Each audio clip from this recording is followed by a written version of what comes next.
అందరికీ నమస్కారం. నేను మీ రామేశ్వర్ని. నేను నిన్న కొన్ని విషయాలు ప్రీ కాన్సెప్షన్ గురించి చెప్పాను. ప్రీ కాన్సెప్షన్ అంటే గర్భం రాకముందు అంటే మీరు ఏం చెయ్యాలి అనేసి అంటే ఒక జంట భార్యాభర్తలు వచ్చి అంటే ప్రీ కాన్సెప్షన్ అంటే గర్భం రాకముందే వచ్చి సలహాలు తీసుకోవడం చాలా మంచిదని మీకు చెప్పాను. అంటే ఎగ్జాంపుల్ చూడండి, మనము సంవత్సరం పండే పంటలో వ్యవసాయంలో చూడండి, మనం ఎంత భూమినంతా అంటే పదం చేసుకుంటాము, ఎరువులు వేస్తాము. ఎందుకని? మంచి పంట రావాలని. దాన్ని ఎంతో శ్రద్ధగా చూసుకుంటాం కదా. సంవత్సరం పండే పంట ఇది జీవితంలో ఒక 2 లేదా 3 పంటలు. దీన్ని భూమి అనేది ఆల్మోస్ట్ తల్లి కనుక ఆ తల్లికి ఆ గర్భం మంచిగా పెరగాలంటే బలమైన అంటే ఆరోగ్యకరమైన అంటే భూమిగా ఉండాలని భూమి గురించి ఆలోచిస్తాం. అలాంటప్పుడు తల్లి గురించి ఇంకా ఎక్కువ శ్రద్ధ ఆలోచించాలి. అందరూ ఇది పెద్ద బాధ్యత. ఈ మొత్తం అందరికీ ఇది పెద్ద బాధ్యత. ఎందుకంటే బీజం పోసుకునేది తల్లి గర్భంలోనే. ఎలాంటి సెంటర్స్ అయినా ఐక్యూ సెంటర్స్ కానీ ఒక హైట్, పర్సనాలిటీ, ఇవన్నీ కూడా ఇప్పుడు మనం కాయలు చూసుకోండి. భూమిలో అంటే మంచి ఎరువు ఉన్న భూమిలో పండిన పంటకి సేమ్ అసలే బలం లేని భూమిలో పండిన పంటకి ఎలాంటి తేడా ఉంటుందో మీరు ఒకసారి గమనించండి అందరూ. కనుక నేను ఇది ముఖ్యమైన నా కోరిక, నా వినతి మీరందరూ కూడా అంటే గర్భం ధరించాల్సిన, అది మొదటి కాన్పై పోని, రెండో కాన్పై పోని, ఏదే కానీ భార్యాభర్తలు వాళ్ళ ఇంటి వాళ్ళు వచ్చి అంటే మేము ఇంకా గర్భం రాబోతుంది, మేము ఏం చేయాలి, ఆరోగ్యంగా ఉండాలంటే ఏం చేయాలి అనేది మీరు కనుక్కొని ముందే మేము ఫోలిక్ యాసిడ్స్ వాళ్ళ బలంగా ఉండేటట్టు టాబ్లెట్స్ పెడతాము, ఆరోగ్యంగా ఉండే విధంగా చూస్తాము. అది మనం కనీసం ఒక జంతువుకి కూడా మనం అది గర్భం రావాలి అన్నట్టు మనం తీసుకెళ్తే కూడా దాని ఆరోగ్యంగా ఉందా లేదా అని చూసుకుంటాం కదా. ఆరోగ్యం లేని దీనికి గర్భం రావాలా చూడాలా అని ఎవరు అనుకోరు. కనుక ఇది మనం ఇంత ఆలోచించగలుగుతాము, తెలివిగా ఉన్న వాళ్ళం కనుక మనం ఇంకా జాగ్రత్త తీసుకోవాలా. జీవితంలో 2 లేదా 3 గర్భం కన్నా ఎక్కువ కనం కనుక చాలా చాలా చాలా మీరు మీ విలువైన టైంని, ఆలోచనని, మీ శ్రద్ధని ఈ పాయింట్ పైన మీరు పెట్టాలని నా మనవి. రెండోది, మీరు ఇప్పుడు ఒక గర్భం వచ్చిన వాళ్ళకి నేను కొన్ని విషయాలు చెప్పదలుచుకుంటున్నాను. అంటే గర్భం వచ్చడం అనేది గర్భం అనేది ఏమిటి? ఒక ప్రకృతి చర్య. అది అంటే మనలో మార్పులు వస్తున్నట్టు గర్భం అనేది కూడా అంటే సహజమైన చర్య. ప్రతి జంతువుకి, ప్రతి చెట్టుకి, ప్రతి మనిషికి, అందరికీ వస్తుంది.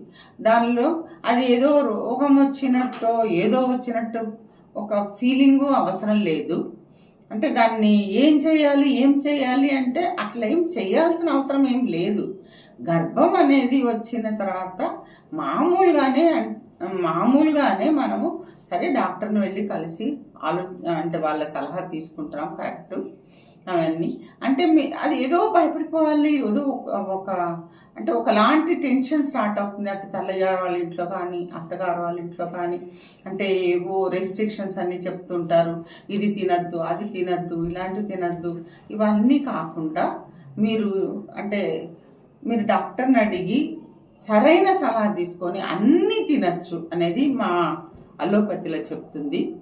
అంటే మీరు ఎంత మంచిగా తింటే అంటే మీకు తినగలిగేది, మీకు ఆరోగ్యపరంగా మీకు ఏది తినాలనిపిస్తే అవన్నీ తినచ్చు. అది మెయిన్, మీరు అది గుర్తుపెట్టుకోండి. అంటే మా అలోపతిలో అయితే ఎక్కడ కూడా అరటిపళ్ళు తినద్దు లేదు, లేదా అంటే పెరుగు తింటే ఏదో వాయువు ఏదో అంటారు, అట్లా లేదు. మీరు పల్లీలు తినద్దని, పెరుగు తినద్దని, అంటే చికెన్, మటన్ తింటే అదేదో వేడి చేస్తుందని, ఇలాంటివన్నీ రెస్ట్రిక్షన్స్ చెప్తుంటారు. అలా కాదు, మీకు ఏది మంచిగా అనిపిస్తే, తినబుద్ధి అయితే అదంతా తినచ్చు అనేది మా అలోపతిలో చెప్తుంది. అంటే మనం కూడా ఆలోచించి చూడండి, మన జంతువులన్నీ గర్భం రాకముందు ఒకటి, గర్భం వచ్చిన తర్వాత ఒకటి తినడం ఏమి ఉండదు. దానికి ఆ రోజు ఏది నచ్చితే అది తింటుంటుంది. ఏవైనా ప్రకృతిలోనూ అలానే. కనుక మీరు ఇలా తినద్దు తినద్దు ఇవి తినద్దు అన్నట్టుగా తిని అసలైన ఆరోగ్యకరమైన వస్తువులన్నిటినీ మీరు దూరం చేసుకుంటున్నారు. అలా చేసుకోకూడదు. మీరు అంటే మీకు ఏది ఇష్టమో అవన్నీ తినచ్చు అనేది నా నా సలహా. ఒక తర్వాత మీకు ఇప్పుడు గర్భం వచ్చిన తర్వాత మీరు ఏం ఫీల్ అవుతారు? ముందు మీరు ఏమనుకోవాలి అంటే, సరే నాకు ఒక కొత్త జీవం నాలో జీవం పోసుకుంటుంది, ఆ జీవం ఒక బాధ్యత నాది, నేను ఆ జీవాన్ని కాపాడుకోవాలి అనుకొని మీరు రోజు ఒక పాజిటివ్గా నా గర్భం చాలా మంచిగా ఉంటుంది, బాగుంటుంది, అంటే ఇది ఒక పెద్ద మహత్తరమైన కార్యము, నేను ఒక జీవితాన్నే నేను తీర్చిదిద్దబోతున్నా అని మీరు అనుకొని దానికి ఏదో రోగం అనుకోకుండా ఒక కొత్త జీవం పోసుకుంటుంది. దానిలో వచ్చిన మార్పులన్నీ ఏమిటి అని మీరు తెలుసుకొని దానిలో భయపడాల్సింది ఏంది, మామూలుగా దాన్ని తీసుకోవాల్సింది ఏంది అనేది కొన్ని విషయాలు చెప్తాను. ఇప్పుడు గర్భం వచ్చినప్పుడు మామూలుగా అందరికీ ఏమనిపిస్తుంది అంటే కొత్తగా అనిపిస్తుంది. కనుక ఫస్ట్ వచ్చే వాళ్ళకి సిమ్టమ్ ఏమి అంటే వాళ్ళకి ఒక పొత్తి కడుపులో నొప్పి ఉన్నట్టు అనిపిస్తుంటుంది, ఒక బరువుగా ఎందుకంటే దానిలో ఒక వాపు వచ్చినట్టు అవుతుంది కనుక అది ఒక బరువుగా అనిపిస్తుంది, మీకు నొప్పిగాను అనిపిస్తుంది. అది సహజం. నొప్పి వస్తుంది పరిగెట్టుకొని రాని అవసరం లేదు, భయపడాల్సిన అవసరము లేదు. నొప్పి ఉంటుంది. ఆ తర్వాత కాస్త కొందరికి తెల్లబట్ట అవుతుంది. రెండోది చాలా సహజమైన గుణం ఏమొస్తుందంటే ఒళ్ళు వేడి అవ్వడం, కనీసం 1 డిగ్రీ అన్న. సాయంత్రం పూట జ్వరం వచ్చినట్టు అనిపించడం, ఒళ్ళు నొప్పులుగా, నీరసంగా, చేతగానట్టు, అంటే ఏది తినబుద్ధి కాదు. అంటే దీనికి సామెత కూడా ఉన్నది, గంజి నీళ్ళే పడదని. కొందరికేమో ఒక 2 నెలలు దాటిన తర్వాత బాగా వాంతులు స్టార్ట్ అవుతాయి, విపరీతమైన వాంతులు స్టార్ట్ అవుతాయి. కొందరికి మామూలుగా ఉంటాయి, కొందరికేమో అసలు ఏమి ఉండదు. అది వాళ్ళ ఒంటి తీరుని బట్టి అట్లా ఉంటుంది. మీరు దానికి భయపడాల్సిన అవసరం లేదు. దానికి అంటే సొల్యూషన్ ఏంటి, ఏం చేయాలి అనేది మీరు కనుక్కొని వెళ్ళి దాన్ని పాటించండి. అన్ని మందులే వాడాలి అని అనుకోని అవసరం లేదు. మీకు ఒంట్లో జ్వరం వచ్చింది అంటే దానికి వెంటనే టాబ్లెట్స్ వేసుకోని అవసరం లేదు. అది ప్రకృతి సిద్ధమైంది అనేసి మీరు గమనించి దాన్ని అక్సెప్ట్ చేయండి. దానికి టాబ్లెట్స్ వాడద్దు. జ్వరం వచ్చింది అంటే ప్రతిరోజు ఉంటుంది, దగ్గర 3 నెలల దాకా ఉంటుంది. అంటే ఫర్ ఎగ్జాంపుల్ చెప్తాను, ఇప్పుడు గుడ్ల పైన కూర్చున్న కోడి అనుకోండి, అది కూర్చోవడము దానికి తినబుద్ధి కాదు, నడబుద్ధి కాదు, ఏది దానికి జ్వరం వచ్చినట్టే ఉంటుంది, ఆకలి ఉండదు. అదంతా ఏంటంటే దానికి అవసరం ఆ గుడ్లు పొదగడానికి.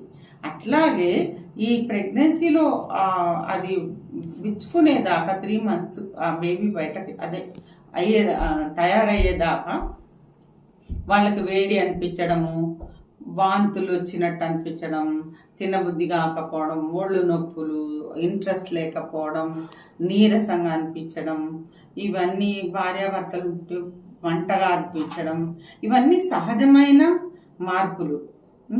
ఇంకా 3 నెలలు వచ్చిందంటే వాళ్ళకి బ్రెస్ట్లో కూడా బాగా, అంటే ఛాతీలో రొమ్ములో కూడా నొప్పి బాగా ఉంటాయి, జలిపినట్టు ఉంటాయి. ఇవన్నీ నార్మల్, అవన్నీ ప్రకృతి సిద్ధమైనవి. దాన్ని అక్సెప్ట్ చేయాలి. దానికి ఏదో మందులు వాడితే వెళ్ళిపోదు అది. మీకు అంటే ఇప్పుడు మాటకి చెప్తున్నాను, ఒక పన్ను పుట్టేటప్పుడు, దవడ పన్ను పుట్టేటప్పుడు బాగా నొప్పి ఉంటుంది కదా, దాన్ని ఏదైనా టాబ్లెట్ వాడి వెంటనే పోగొట్టుకోలేము. అది పెరిగి బయటకు వచ్చేదాకా నొప్పి ఉంటుంది, దాన్ని భరించే తీరాల. అలానే గర్భం పెరిగేటప్పుడు కూడా దాని అవస్థలు ఉంటాయి. ఇది గర్భంతో సంబంధించింది కనుక దాన్ని మీరు ఓర్చుకోవడం నేర్చుకోవాలి. అంటే అది వెళ్ళిపోవాలి అని అనుకోవద్దు, ఇది సహజమైంది అనేది మీరు అర్థం చేసుకోవాలి. కాకపోతే మీరు డాక్టర్ దగ్గరికి మీరు ఏమేమి కష్టం ఉన్నదో చెప్పితే దీనిలో గర్భం సంబంధించింది ఏదో మేము గుర్తుపడతాము, లేదా రోగం సంబంధించింది ఏదైనా ఉంటే దానికి మందులు రాస్తాము. కనుక మీరు ఇది అంటే ఇలా లేకుండా మామూలు మనిషిలా ఉండాలని మాత్రము ఎదురు చూడద్దు. సరేనా? ఈరోజు ఇంతవరకు చెప్తాను. రేపు మీకు అంటే ఇంకా కొన్ని చెప్తాను. నమస్కారం.